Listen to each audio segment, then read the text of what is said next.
use your Catholic wisdom and say, that's good, that's good. That's what I was going to say. How do we stay within our boundaries so that we don't mess up with the message?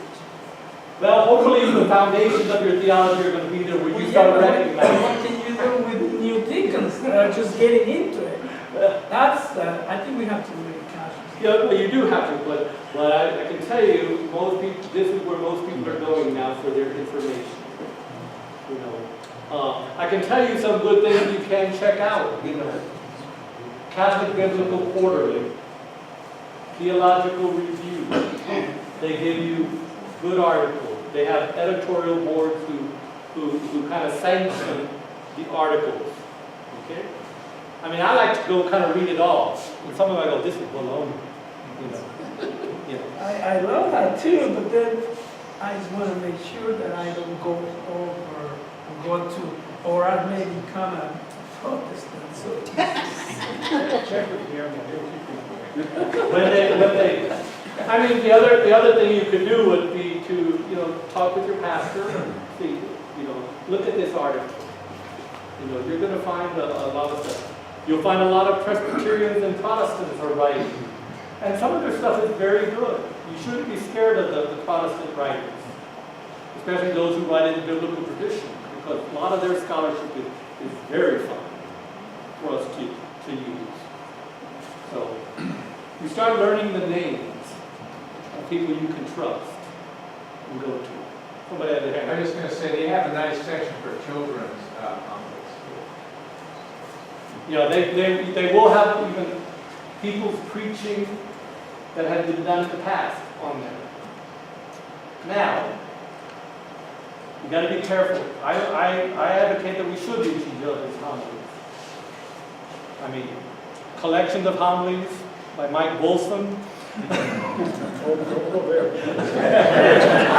by Walter Burghardt. I mean, it's good, but the danger is you cannot just lift the homily and take it. You can use some of the insights, some of the images sometimes that they come up with, how they constructed the text. You bring it into what I call the mokahete of preparation, or the crucible of preparation, and you got to put it in there and stir it and digest it until you can speak it yourself. To read and see what they're doing. I mean, Well, have you seen the new Collegeville commentary series? Yeah, That's a tome. yeah. They have one. There's also the charismatic movement also put out one. I forget their name, but it is a charismatic perspective, which is fine. But you do have to acknowledge it comes out of a certain perspective. I always say when you read other people's homilies, you're not reading a homily anymore. What's the first rule? When does a homily exist? It's preached. It exists only for that time that you preach it. Even if you're giving what appears to be the same homily at a later liturgy or service, that's a different homily already. It can only exist for that precise moment between you, the preacher, and the congregation that hears it. So that's the homily. So all those things that you look at on the web or in books, those are just artifacts. They're just notes of what somebody was delivering. Sometimes you read it when it's on black and white and you go, that ain't gonna fly. But when when it was given, it flew very well. Because the congregation and the interaction there make it work, or help it to work. Now we got to get back. This is not my computer. Go ahead. What kind of suggestions, recommendations can you give us for those of us who serve bilingual communities? You have this Anglo community, and then you have a Latino community. And when we do a homily for the Anglo community, it doesn't necessarily fit the needs of the Latino community, because they will be like, What are you saying? JV's hell about it. Especially if you're speaking up there and they understand right I'll tell you a secret. Most Anglican communities don't like it when we speak up here anyway. here. Okay, give us your feedback. Well, no, but I mean, you're right. We have to be very attentive to our congregations and to whom we're preaching. And they do change from liturgy to liturgy to liturgy. I mean, my advice would be when you construct it and you're using images and examples, choose images and examples that can be easily substituted for the congregation to whom you're preaching. The early morning liturgy, if they're the old people, those images have to work for the old people. If the later liturgy is kids, you're going to take out a piece, and you got to think as you design it with enough flexibility that you can do that. The core truth is going to be there. Okay? That should be kind of the consistent message. And I say, if you keep it earthy, keep it simple. People appreciate simple more than with you. Okay? People respond to stories, images, and narratives. That's kind of where we listen. Okay, and if you can do that for each audience, I think you'll find it much easier to substitute from one congregation. Then you have the language thing, you know. I know if you preach you have to preach bilingually Sometimes. sometimes. Right? What people hate, the listeners hate, priests or deacons who repeat the same thing from one language to the other. Because then those who are bilingual are punished twice.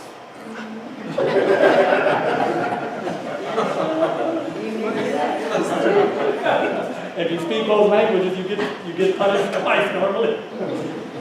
I mean, and there are really two ways. I mean, you can, if you're preaching in both languages, I mean, if your language ability is flexible enough and you can weave back and forth between them without ever leaving out somebody who's monolingual too long, I mean, that works. Another way, and Father David Garcia, who was director at San Fernando in San Antonio, he would preach two little bitty homilies. They were related, but they're not alike. One would be in English, and one would be in Spanish. And they were probably about 5 minutes each. So if you were bilingual, you got two for the price of one. If you were monolingual, you only had to sit for 5 minutes without being able to understand. But he always kept them very simple.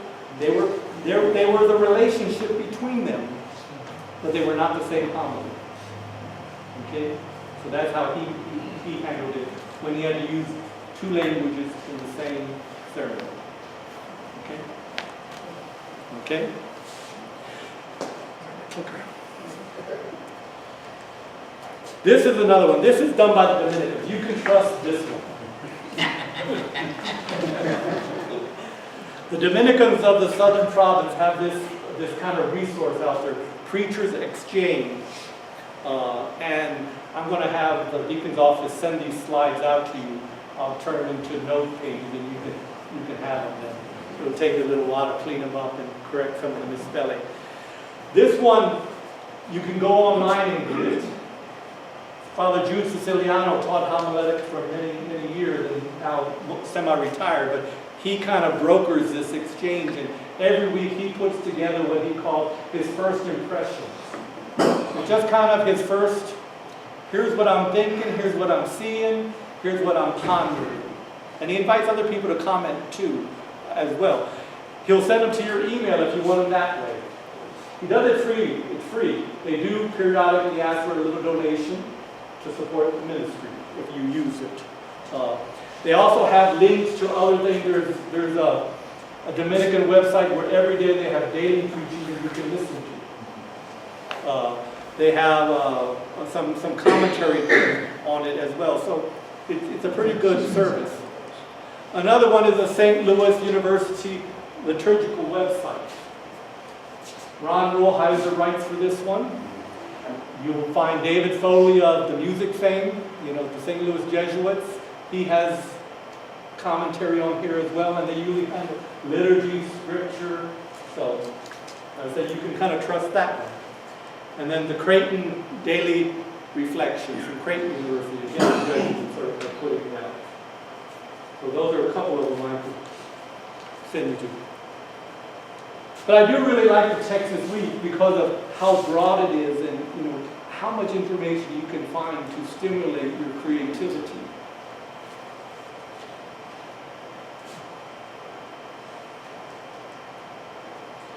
As you keep studying the text, you've got to ask this question. Who wrote the text? Who constructed it? And why? When did they do it? If you're dealing with the Gospel of John, you've got to remember where John is writing. He's writing 70 years after the death of Jesus, approximately, what Scripture scholars tell us. He's dealing with the Gnostic philosophy in his day and time. So he can explain why he's writing the way he's writing. I always go, what was he smoking when he was writing? I had to preach on Wednesday. I was like, can I deal with the first reading?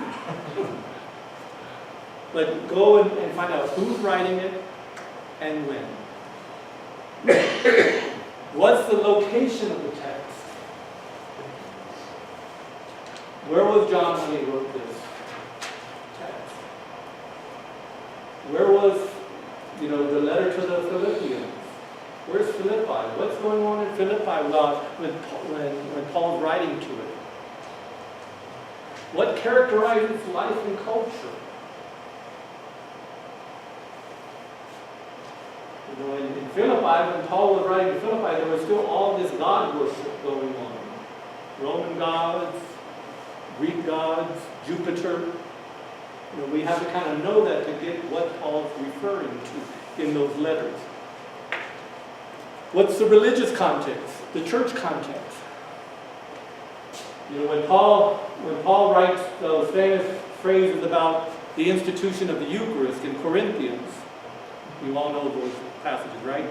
They come up here on Holy Thursday. What's going on with the Corinthians?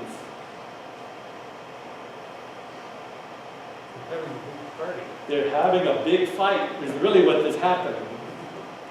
And what really was happening is that the rich are eating before the poor can get there.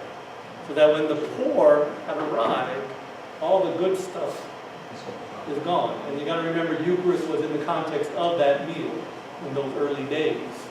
So the poor were being somewhat victimized. And so Paul really challenged them and said, if this is going on, you think you're having Eucharist in his name, but if this is going on, you're really not. So he's challenging somewhat of a fractured community there. So, we've got to, when we get these texts, we've got to go beyond them and say, what's going on? What's going on with the people? You can even do this with the Gospels. And it's like even John. You can already hear that they're struggling with who Jesus is, who Jesus was, what does resurrection mean, what happens to those who have already died.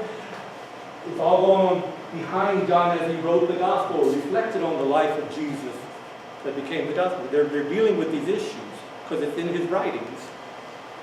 What's the literary form of the passage? Is it parable? Is it teaching? Is it law? Is it a letter? Is it a hymn? I mean, a lot of Paul's stuff are letters to communities. We have to realize, well, what if, we're kind of reading somebody's written conversation with somebody. Like if somebody picked up a letter to your kids, would they understand it? Because sometimes we say things in letters that you and I might know, but nobody else does. So we got to figure out what are those missing pieces to understand it. Note any shifts in form. Coming up on Palm Sunday, on Passion Sunday. We've got that great text from Philippians. When Jesus was in the form of God, he did not deem equality with God something to be grasped.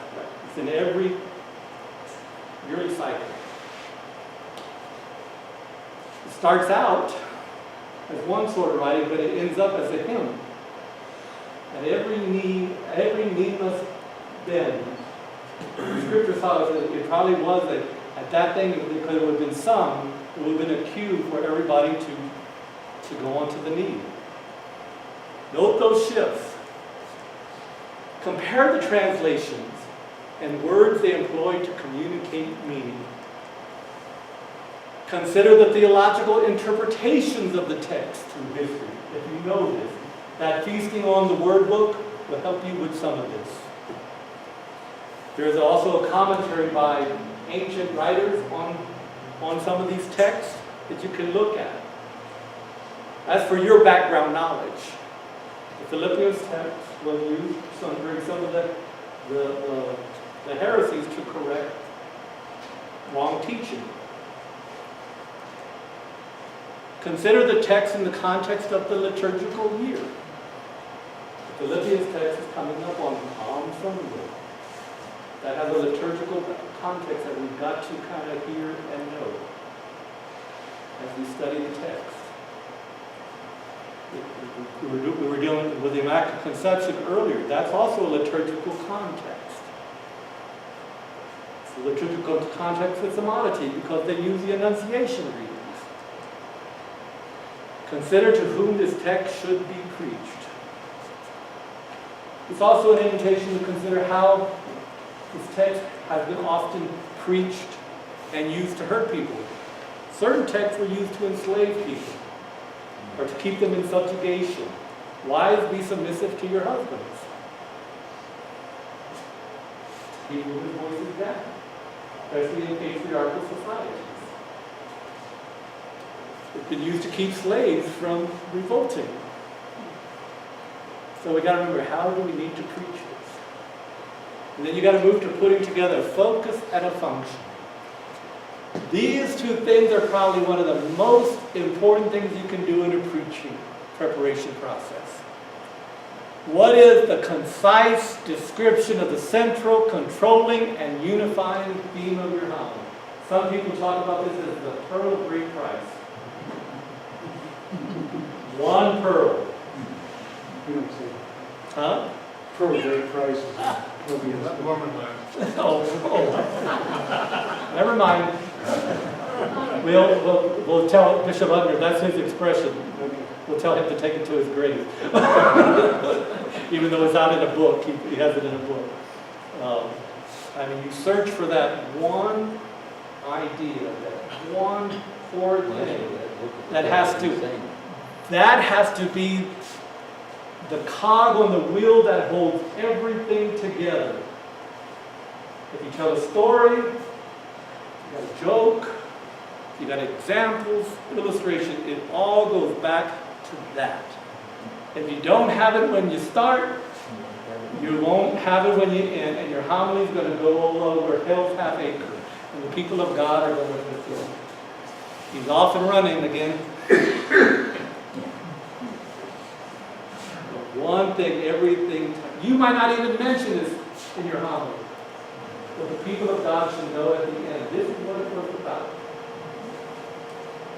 God's mercy that is healing us and redeeming us even before we sin, or whatever it might be. That's the most important thing. And then the function. What do you want to happen in the congregation as a result of them hearing this text? Every homily has an invitation for people to think about something, to be about something, to consider something, to experience something. Now, those two things have to go together.